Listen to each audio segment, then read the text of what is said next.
Thank you for joining us for the 2021-623 State of the District Address.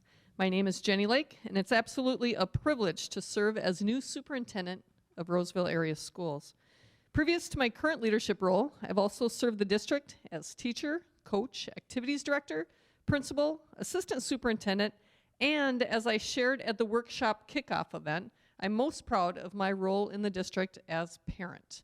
Currently, my family, we have a first grader at Abet Ute Williams and 3 older children who have graduated from Roseville Area Schools. Beyond my role in the district, I'm also a taxpayer and a resident of the city of Roseville. In Roseville Area Schools, I'm incredibly committed to our focused work around social and racial justice, raising up the voices of our students in and out of the curriculum, honoring the experiences of our families, and celebrating the tremendous work of our school staff. At this time, I'd like to recognize our school board members who are able to join us this evening. If you'd please stand. School Board Chair, Mike Boguszewski, Clerk, Curtis Johnson, Director Todd Anderson, and Director Dr. Frank Shaw. If you could please join me in giving them a round of applause for your leadership. Thank you. Here will be an overview of our presentation this evening. So first we will do, of course, a welcome, followed by staff introductions, the presentation highlights from last school year. Yes, there are many highlights. A COVID update, a bond construction update, referendum summary, and a vision for our future. Our presenters will actually be introduced as they walk up on stage. So at this time, it's my pleasure to introduce to you our new Assistant Superintendent of Schools, Miss Melissa Sonic.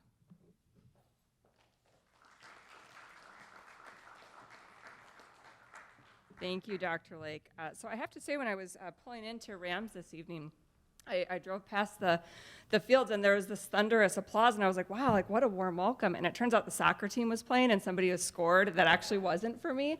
But I hope that everybody has had that kind of warm welcome as we've returned to school. So I'd like to share some updates this evening from the 2021 school year. And while the last year or so has been complex, there are also things that we learned, ways that we have grown, and things that we're proud of. We learned change can sometimes happen faster than we might think. Learning can take many shapes and forms and can happen outside the brick and mortar of a school building. We can do more with teaching and learning using technology than we all probably thought possible. And we as a school community can do hard things. We are resilient. Here are some additional highlights from last year. We partnered with families in new ways. Some examples include our District Roadmap to Return, or RTR team, which then branched out into school RTR teams. Schools also held town halls, and some schools are continuing that this year as well. We worked to be sure everyone had access to food. In fact, there were over 1.3 million meals served. We removed barriers to technology by handing out 3,000 devices and 400 hotspots for grades kindergarten through 6th grade. We provided teaching and learning via distance learning using Seesaw, Google Classroom, and Schoology. We engaged families in learning in new ways, and as one parent said, it was like being in my child's classroom every day. We transformed how we provide professional development for educators and created virtual learning opportunities, both synchronous and asynchronous, using what we now call PD pathways. And we transformed our teaching and learning department into the Office of Educational Equity. While the last year has not been easy, there are things that we have learned that we are using to improve our systems overall, and as Superintendent Lake says, return to better. And with that, I will turn it over to Communications Director Josh Collins to share some additional updates and information. Thank you.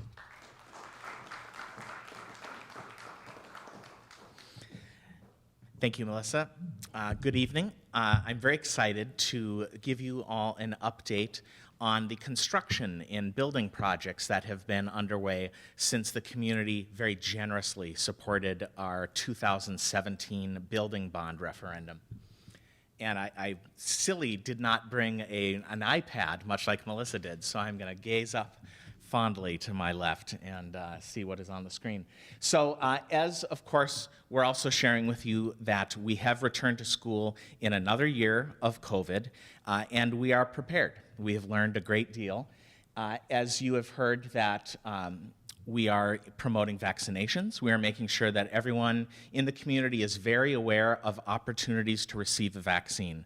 Currently, that is only available to those ages 12 and up, but as we've seen at the high school, that is absolutely beneficial, because one of the big benefits is if you are a student who has been vaccinated, or if you're a staff person who has been vaccinated, that will mean that you do not have to go into quarantine or isolation if you are a close contact inside of a school building. So that is one of the key ways that we can help keep our schools open and running, and that is to get those vaccinations as soon as you're able to.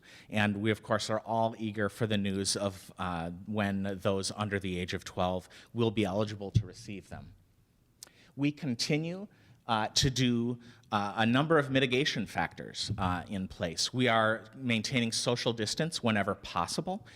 Last year, the governor's orders required us to keep a certain amount of distance, and this year we are, because we're not in that blended or hybrid learning model, we don't have the room to guarantee that there will be 6 or 3 feet of separation at all times. So we are keeping that in place wherever it is possible. Masks, of course, are required for all students and all staff in buildings. And what we have found this year is that is going quite well. Students, sometimes you have to remind them that their nose is connected to their lungs. But we're very fortunate that our students, with some gentle reminders, are able to correct and wear those successfully. And we just announced, the school board very recently made the decision that staff are going to be required to prove or provide an assurance that they have gone through a full course of the COVID-19 vaccine. If you elect to not do that, it is also acceptable to submit to testing. And we're currently working through our Human Resources Department to communicate with staff the details of how that will work, how they'll provide us that assurance, and also let us know if they opt for the weekly testing. Again, this is just another step that we think is important for our families to have a sense of comfort sending their students into school, and also in order to keep school going in person. So now we'll go to the building project updates that I started with. So this has been very exciting. If you've driven past really any one of our schools over the past several years, you've seen construction. This 2017 building bond levy that was approved by the community truly touched every single facility, every one of our school buildings, and we're very proud of that. We're going to go through each of the sites, and I'm just going to show you one slide from each of our 11 schools, and that's going to give you an update of what we have seen recently. So let's go ahead to the next one. So we're very proud of the new facility at the Fairview site that is called Abet Ute Techa, and I'm going to give you all an opportunity to say it with me in just a moment. But this is a new building that sits where the Fairview Community Center once resided. It houses all of the same functions, but it has a smaller footprint. And it is also a building that has state-of-the-art materials, state-of-the-art HVAC. We are not as part of the building project, but we are right now installing solar panels on top of the building, and that's a project my colleague Sherry, I'm sure Thompson will be able to, if you had questions that were more specific, we can get into the details of that. But it's a beautiful facility. If you drive by it, you'll see that it is up and running, and its name, Abet Ute Techa Education Center, comes from a desire from our school board that they expressed back in September of 2019 to have a facility that was named in recognition and in honor of the history of the land on which all of our schools sit, and that is Dakota land. That was taken from them, and over the course of many years, they were denied free and unhindered access to that. So the board felt it important to recognize that, to acknowledge that our buildings do sit on those grounds of the Dakota people, and we wanted a name that appropriately honored that. So we worked with our American Indian Parent Advisory Committee, and we worked with them to discuss and to speak with elders in the community about what would be an appropriate name. They went through a process that involved reflection, that involved prayers, and arrived at this term Abet Ute Techa, which means a new day.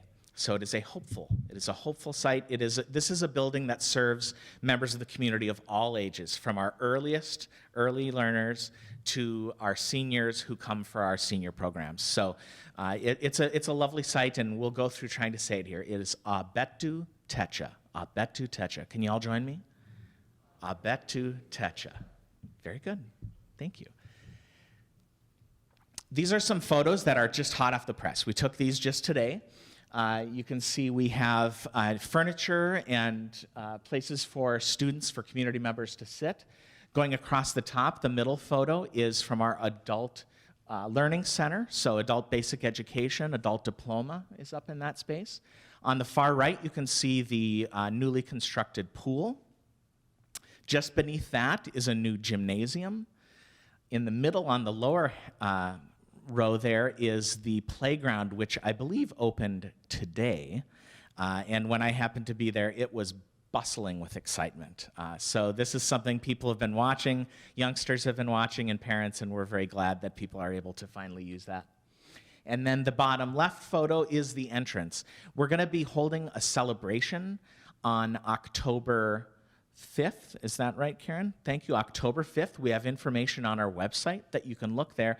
We're going to have some speakers. We'll have some traditional native drumming and dancing, and there'll be refreshments. It's going to be a great opportunity for people to come and walk through the building, take a look at all of the new facilities and the new opportunities that are there for our community. All right, now we're going to go on a tour around the district. So Brimhall Elementary, and many of these buildings, you'll see some similar language on the left as far as what are the projects. We have a lot of expanding of space. So some of our schools that felt constricted, where we maybe didn't have enough classroom space, we expanded those. You'll see a number of these. We have new special education spaces, new construction to roadways to make traffic driving much safer for people moving amongst pedestrians. So here you can see the media center, an art room, and classrooms for students receiving special education services. A number of our buildings needed upgrades to the security in the entranceways and the vestibules. Here at Central Park, you can see a photo of the new secure entrance. In these times, we know that having a secure and controlled entrance is very important at our schools for just ensuring safety and security. We also have photos there of a new multi-purpose space and classrooms, and of course at Central Park we have the STEM lab. So they have great space there for all of their wonderful equipment for doing science, technology, engineering, and math. At Edgerton, here you can see photos of their renovated media center. Again, they have a new secure entrance there also at Edgerton. And photo on the lower left is of their cafeteria expansion, which allows for greater space when seating. That, of course, was has been helpful as we've needed to try to have more social distance during our lunches. At M.D. Williams, we also have a new expanded gymnasium there, special education classrooms, and a media center. All of those facilities got great upgrades. And our media centers, when you walk into them, they are spaces not just of books, but they are a modern-day media center where you also have technology, and you have media center staff working with students on any number of things, ranging from technical devices to books. At Falcon Heights, we also have photos here of a new art room. That is the top rightmost photo. It's a beautiful space, and I was in there today and got to see students working on art, and it's just, there's nothing better than seeing elementary students working on art. The lower right is their renovated media center, and then on the left is their secure entrance. At Harambe, I don't have a picture of it here, but we have a pre-K addition at Harambe, which is home to the pre-K services there. We also have photos here of a renovated classroom, special education space, and a multi-purpose room. Little Canada was one of our first buildings to begin construction under this process. And you can see here on the left, we have student classroom space. We have an example of what single-stall restrooms look like in our school there on the upper right. And on the bottom is a renovated classroom. You'll see a lot of these new classrooms. One of the biggest features are windows, windows, windows. There is just an incredible sense of brightness, and I have to guess I would look to some of my colleagues who are in the classrooms routinely. I'm sure they will say that it contributes significantly to a sense of positiveness in the room. Parkview Center, on the left photo there, you can see their secure entrance. They have new science labs at Parkview Center. That's the upper right photograph there. And then on the lower right is the Parkview Media Center. So wrapping up with 2 more schools at Roseville Area High School, this was a significant project that required phases of construction, of which we are still in. The final piece to be complete is what we will call the John J. Tyne Performing Arts Center. And that will be complete later this fall, and we'll have a naming ceremony for that. We added classrooms, we replaced science labs, we renovated special education spaces. Career Tech Ed got a significant boost in this renovation. In the next couple slides, when we get to them, you'll see some photos of those Career Tech Ed spaces. We also renovated the music rooms, the media center. We created flexible learning spaces, added security functions, a new auditorium, as I mentioned. And there is also a wonderful commons area, which if you've had a chance to go any of the tours, and we will be having an open house there also in October, and please do take a look at our website for details about that. But let's go ahead and shift to the next slide. On the left, you have an overhead view of our new wood shop. In the middle is a teaching kitchen where there are large screen TVs, and students are able to actually see the instructor working close up with a knife and working on preparing food. These culinary arts spaces are truly cutting edge. On the right, we have the top, a fabrication lab where they work with textiles, with fabric, and with different materials. And on the lower right is a common space in the new Ewing, which is the new science and career tech ed wing of the building. On this large photo on the left, this just shows off some of the incredible new equipment that we have available. So if you're working in wood shop, not only do you have access to great new tools that you might find in any shop, we also have some very serious technology that allows students to do really major works. And here we have our teacher showing off a sander, which allows them to really work on giant pieces of wood. So students are working and learning from these things, and they're able to potentially get a job right in the fields as soon as they graduate. On the right, the top photo is our new auto body shop. So we used to have the Raider Body Shop operating out of Rams, and now it's over at the high school at Roz. And on the lower right, that's a photo of that common space where a lot of our tours start out and where you'll see a lot of our students congregating during lunchtime. Here at Roseville Area Roseville Area Middle School, we also renovated science labs and special education spaces. There's some flexible classroom space, art labs, security entrance. We added a gymnasium and a new scene shop.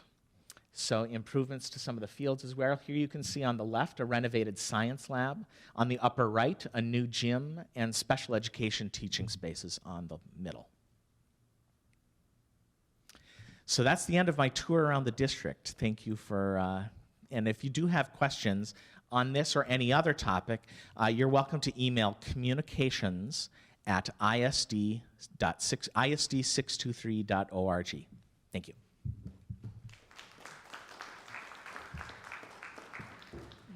Thanks, Josh.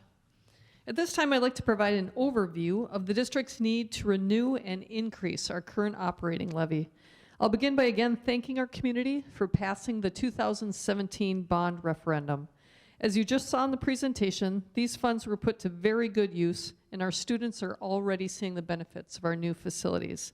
And to emphasize, bonds are for buildings and levies are for learning. Research shows that the quality of our schools impacts the quality of our community. It's my job as superintendent to do all I can to ensure students get the kind of education they deserve and our community expects. While we do our best to live within our means, sometimes we need additional support from our community. To that end, after more than a year of planning and review, our school board unanimously approved placing 2 school funding requests on the November 2nd ballot. We want to be sure our community understands these requests and can make an informed vote when they go to the polls. This presentation will give you the context for the ballot questions, and we are glad to take questions at the conclusion of the presentation. First, a reminder of who we are as a school district. We have a long and proud history of providing strong educational programs, a talented, caring staff, and a shared vision for excellence. We're also fortunate to have decades of generous and reliable financial support from our community, which has enabled us to meet the educational needs of our students and our families. We work hard to be good stewards of the taxpayers' dollars and to be financially credible and transparent. We recently received the Certificate of Excellence for Excellent Comprehensive Financial Reporting, demonstrating our commitment to financial transparency and accountability. The district's credit rating was recently upgraded by Moody's Financial Services. And now let's please watch a short video highlighting the need for additional funding from our community. We are Roseville Area School! We are Roseville Area School! We are Roseville Area School! In Roseville Area Schools, we have a long and proud history of providing strong educational programs, a talented, caring staff, and a shared vision of excellence. Our parents give us high marks on the return on their investment in our schools. To maintain the education our community expects and our students deserve, our school board unanimously approved placing 2 school funding requests on the November 2nd ballot.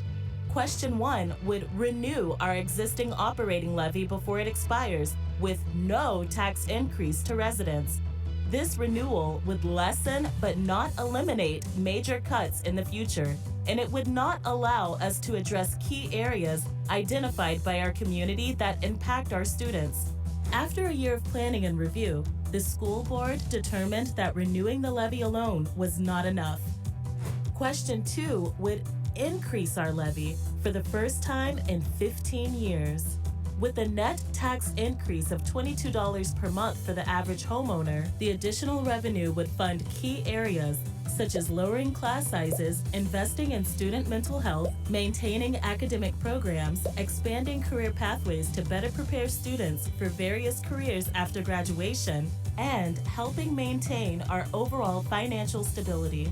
Operating levies are an important source of local revenue for schools. The vast majority of Minnesota school districts have voter-approved levies to help pay for important school operating costs, including academic programs, classroom materials, and staff. But our current levy is among the lowest of comparable and neighboring school districts. Why are these requests coming to voters now?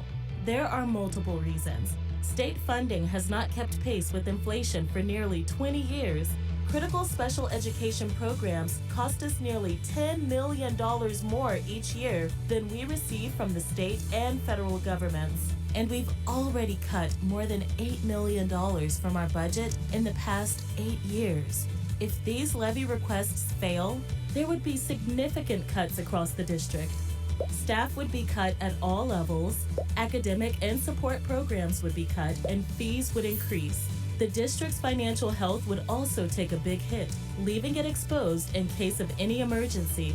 Our job is to provide the best education possible to prepare our students for life after high school, because we believe our students are vital to our community and our collective future. Please learn all you can about these important votes and be sure to vote on or before November 2nd.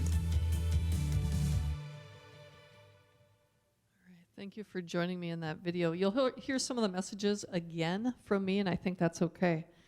It's important to understand the consequences of success or failure for both questions, and the next slides spell out the various scenarios that are possible.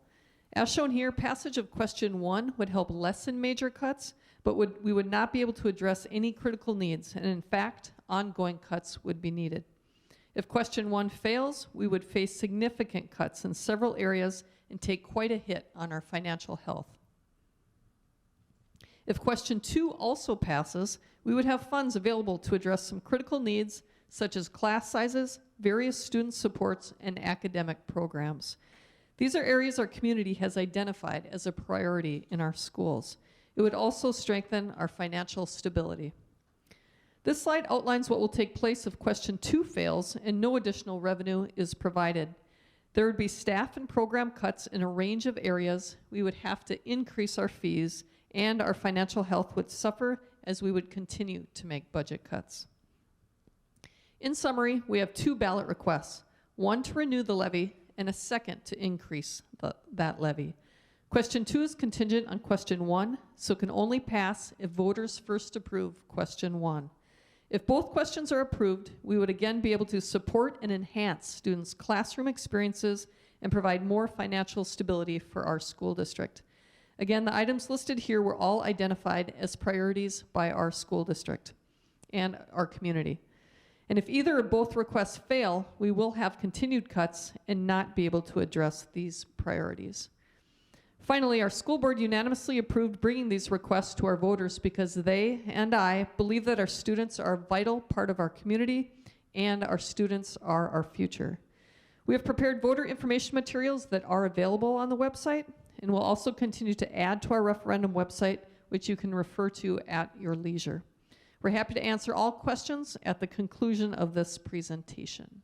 And at this time, I'm happy to introduce our Director of Student Achievement, Mr. Jake Vondelindy.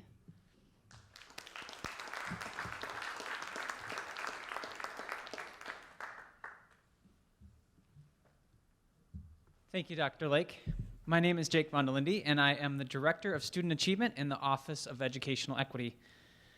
I also want to acknowledge that I have long ties to the district as a graduate of Roseville Area High School, a current Roseville resident and taxpayer, and most importantly, the dad of 2 Roseville Area School students, one at Roseville Area High School and one at Roseville Area Middle School. As a parent, I could definitely see the struggle that kids had with distance learning away from their peers, friends, and school staff. Not being physically present in school until late last year was difficult mentally and emotionally for my kids. They kept up academically, but we saw changes in their attitudes, energy, and enthusiasm. Being away from school was especially difficult for my youngest son last year, as he was supposed to be the top of the school as a 6th grader at Abet Ute Williams. Even though distance learning was isolating, the best thing about his experience was his teacher. Shout out to Mrs. Radke. He is a very relational learner, and she was able to build relationships with the students and keep them growing, even while our students were apart. My older son is more quiet and private, and we didn't realize how much distance learning had impacted him until he came back from his first day in the building last March and said, "I didn't realize how much I missed being at school until now." That is a profound statement from our 16-year-old to openly admit that he missed school. Typically, we hear older kids talking about how they don't want to go back to school after different breaks during the year. But I think this experience of being away for so long brought a new perspective for my kids. They found out for themselves how important it was to be at school with their classmates and staff. And I feel like that is one of the biggest takeaways for me, that we have a generation of kids who now have a different appreciation and outlook on school. They found out how much they miss it when they can't be there. I guess absence does make the heart grow fonder. So going into this year, I'm so excited that our students are back in person, and I think they are really excited as well. It is such a different experience teaching kids face-to-face than on screens. So what I look forward to most this year is the relationships between students and staff continuing to build and grow stronger. I believe that will improve the mental health of our students and our staff. And lastly, if you didn't know, this week is homecoming for the Raiders, and it is great to see that so many of the homecoming activities, although possibly modified, are continuing, and the school spirit and camaraderie that is built during a homecoming week exists. So I have to finish by saying, go Raiders.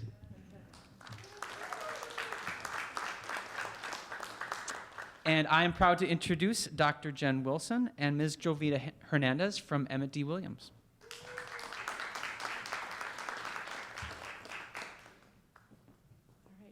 Thank you, Jake. Hello, my name is Jen Wilson, the building principal at Abet Ute Williams, and also the proud parent of 2 Roseville Area School students. And my name is Jovita Hernandez. I'm a second grade teacher at Abet Ute Williams, and I have had 4 grown children who graduated from Roseville and went throughout the entire schooling at Roseville. And I currently have a junior who was involved in the homecoming activities last night. And despite the challenges of last year, we want to highlight some of our top moments and share a vision for the future. As you can see in the top left picture, we worked on social emotional learning for all of our students, paired with the importance of living out our equity vision. A 4th grade student proved this in her drawing. We are stronger, braver together. In the second picture, you can see one of our many Zoom meetings. Each month, we held an all-school morning meeting with all students focused on a given book that we'd all read that supported the goal of making our students good humans. We had students and staff share their stories in this new online format that we plan to do this year also. The third picture of Mackenzie drumming exemplifies the new ways in which we taught our students.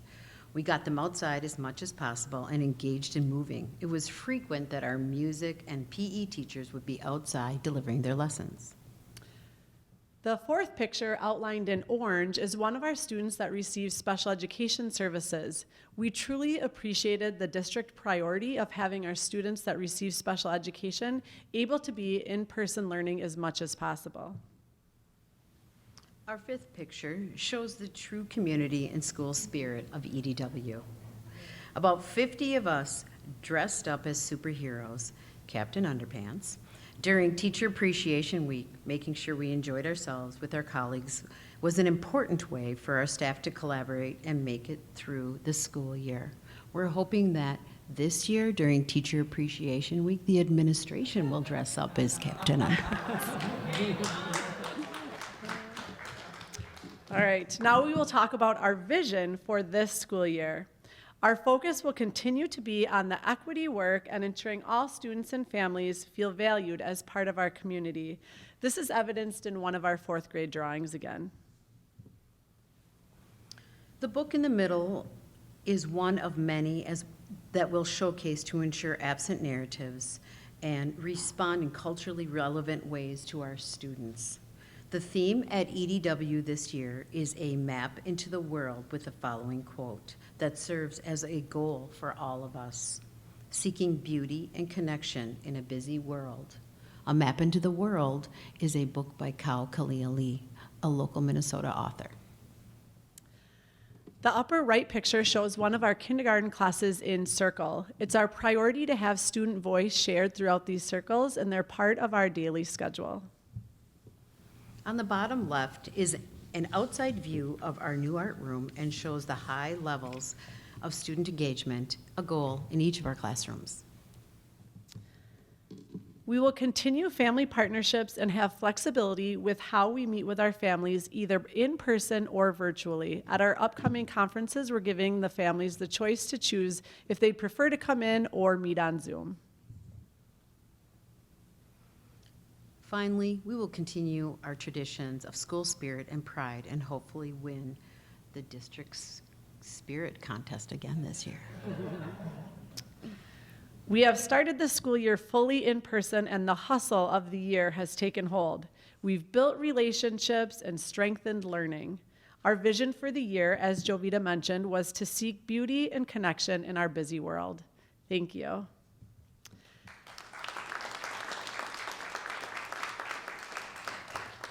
I will now introduce Delon Smith, our Director of Equity and Innovation.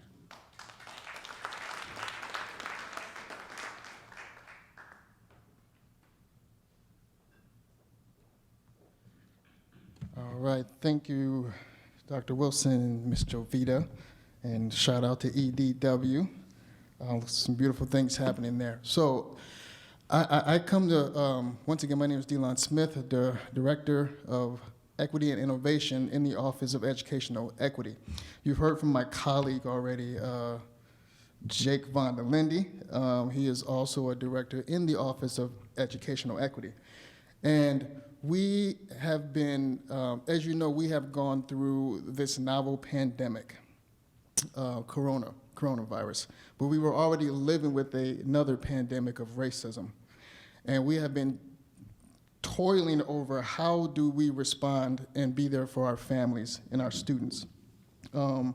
We've spent the early part of this year, and when I say this year, I mean this fiscal school year, so we're talking about July 1st. Looking at this quote, and it reads, "We need to contribute to a different future by fundamentally reimagining education." That means putting the learner at the center of everything we do. Now that sounds so cliche because we say it all the time, right? But we want to actually take that and put it into action. Zaretta Hammond says that we mistakenly think that information is transformation. Transformation happens when we put things into action. And so Dr. Loeck had this vision of taking our teaching and learning department and coupling it and bringing it under the umbrella of equity. And so every major decision that happens in this district runs through a lens of equity. And I'm very proud to lead that effort with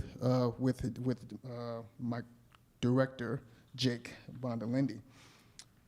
The Office of Educational Equity, just want to give you the mission for that. It is to lead the district's efforts in creating a culturally competent, racially inclusive, anti-racist learning environment while dismantling barriers to ensure that all students are successful. There's action words in that. Creation of culturally competent, racially inclusive, and racist learning environments, and dismantling of barriers to ensure all of our students are successful. So we have two charges there, to create and to dismantle. The Office of Educational Equity, the Office of Educational Equity is, this year, is all about action. And so we have a essential question that we attempt to answer this year. And that is, what role do I play in creating an anti-racist environment, and to what actions will I commit that will foster and cultivate that environment? That's our charge for the Office of Educational Equity. That's our charge for every staff here in Roseville. From wherever you sit, whatever your role is, what will you do to cultivate and to foster an anti-racist environment? The way that we are going to answer that this year in the Office of Educational Equity is we have studied, or we've been studying, and we will continue to study, the work of Dr. Muhammad Khalifa. And he talks about these 4 different areas of culturally responsive schools. And those areas are critical self-reflection, culturally responsive pedagogy, culturally responsive content, and inclusive communities. So in those 4 areas, we will spend this year learning how we can be better at critically reflecting on the ways that we do things and the systems that we run in this district. We will spend time talking about our pedagogy and how we teach our students.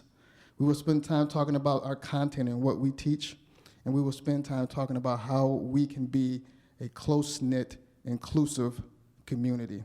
And so all of our PD, everything that we do this year will all be centered around answering that essential question of how do we foster and cultivate that anti-racist environment. So that's the Office of Educational Equity. I'm really proud to be a part of that, and I look forward to how we will show up for our families, our communities, and our students. Thank you. And I will welcome to the stage Carmelo.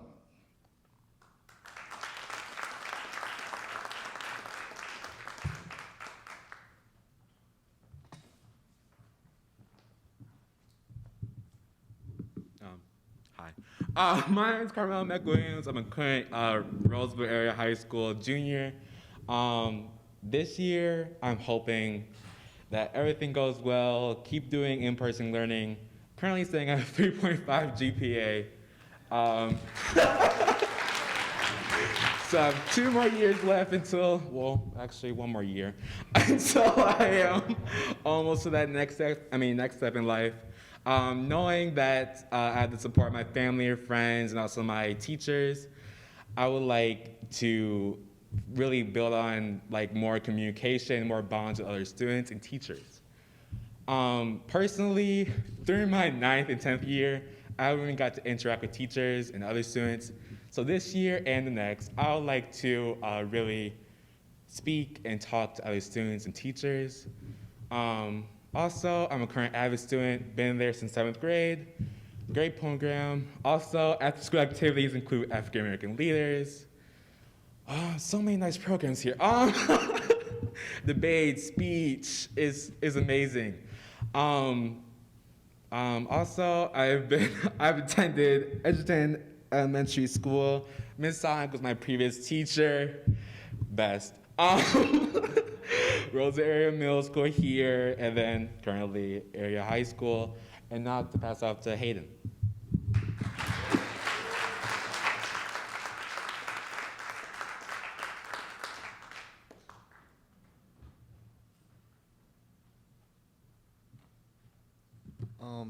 Thank you, Carmelo.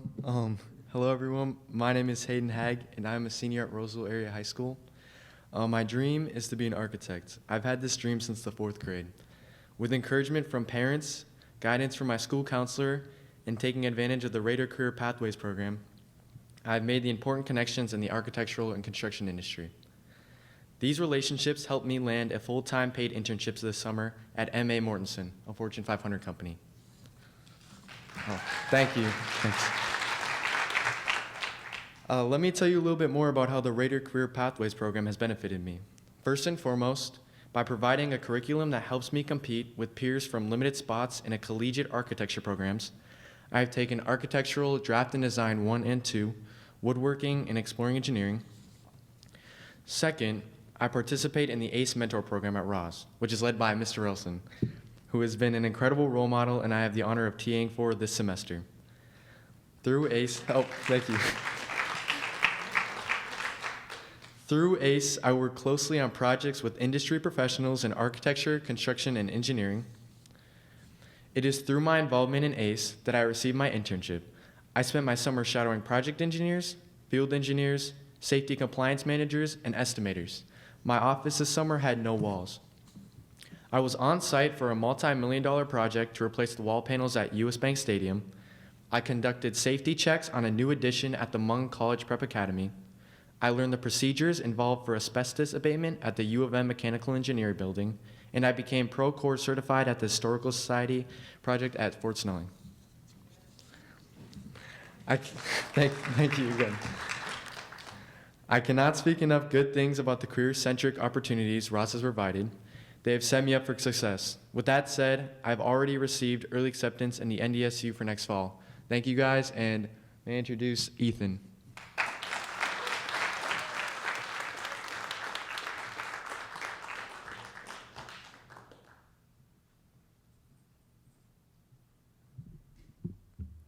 Okay, so I am Ethan Bang. I attended Emmett Williams Elementary, and in 7th grade, I joined Abet.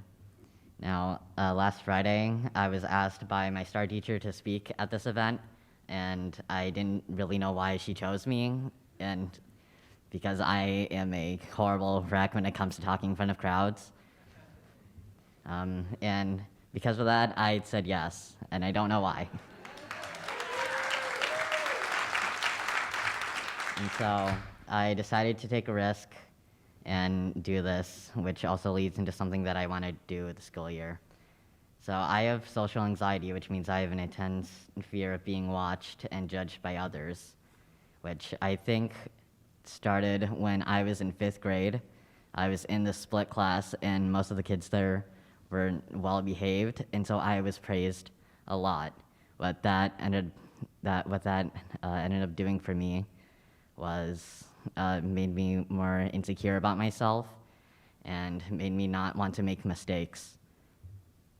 And because of that, it has made me way more of a quiet kid and hard to cooperate with anyone. And so my confidence has really lowered ever since then.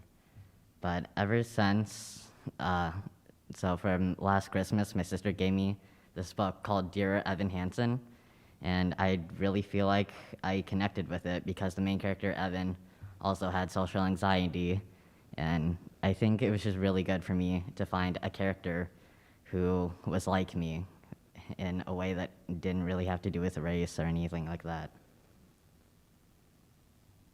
And there was a message in it that I think many people who also have social anxiety should listen to. It is "You Still Matter."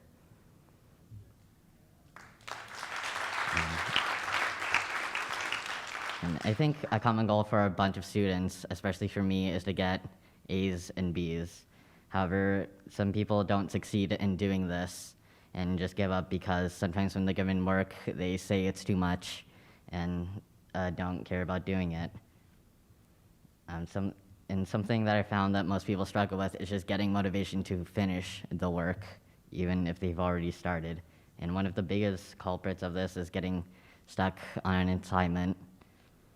And they think just because they're stuck on one problem, that means they can't do the rest. And something that most people forget is that you can still get help, whether that be friends, parents, or teachers. Now, I think something that should really be pushed, especially with middle school and high school, is getting help from your teachers, because they are willing to take time out of their day to help you with this. And they know if you are asking for help, that means that they know that you want to succeed in their class. And I think with the right time, and I think with the time and the right help, you can get back on track with the motivation that you need. Thank you for letting me speak.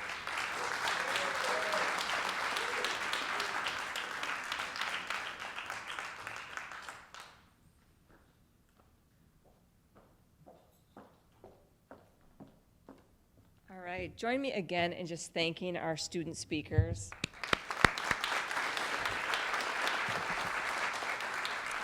Whenever I watch students shine, one of my favorite things to do is to actually watch their families watching them, because love is invisible, but if we could see it, I think it would look a lot like the look on their families' faces. So thank you again to our students. Also, thank you for our parents, our families, and our staff who spoke here as well this evening.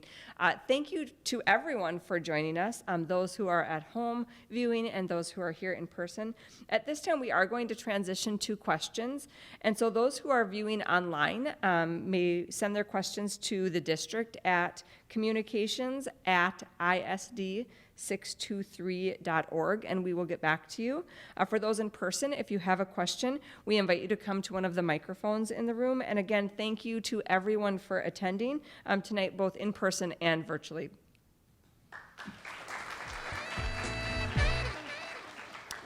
I'll also say, anything that we've covered tonight, highlights from 2021, COVID updates, bond construction, referendum summary, any of the visions for the future. So feel free to ask any questions that you like.